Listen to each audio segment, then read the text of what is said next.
Jitan Patel produced a quite stunning all-round performance to dramatically turn around his side's fortunes on the penultimate day of the LV County Championship match between Somerset and Warwickshire in Taunton.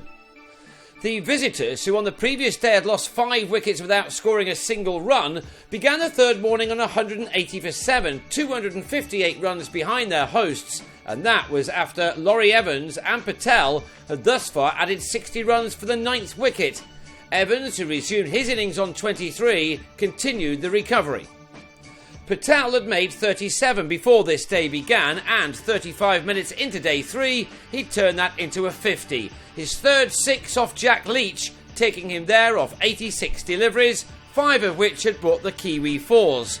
This innings was a fine example of controlled aggression. Leach had caused some mayhem on the second afternoon, but Patel had few problems against him now, and he cleared the rope yet again just after this pair had taken their partnership into 3 figures. Evans had batted with caution first thing while wickets tumbled around him, and his patience was rewarded as he also made it to a 50 off his 135th delivery, this one of 3 successive 4s off Alfonso Thomas. This was the best 9th wicket stand for the visitors against Somerset, and it had moved into the 150s as Evans found the rope again, this time off Jim Allenby.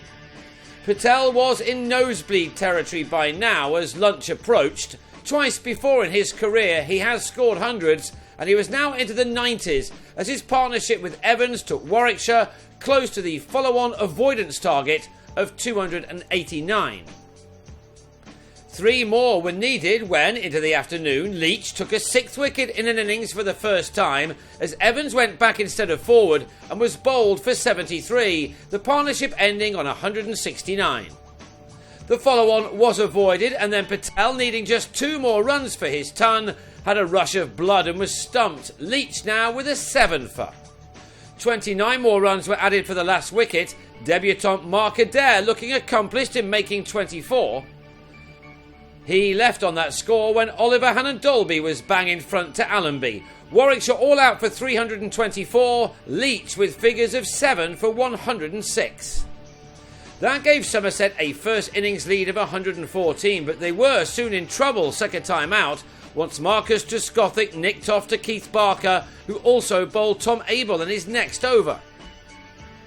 The home team then found themselves on 9 for 3 in the 9th over when James Hildreth gave Barker a third success for figures of 3 for 6 at this stage, the First Division's leading run scorer this year out for a golden.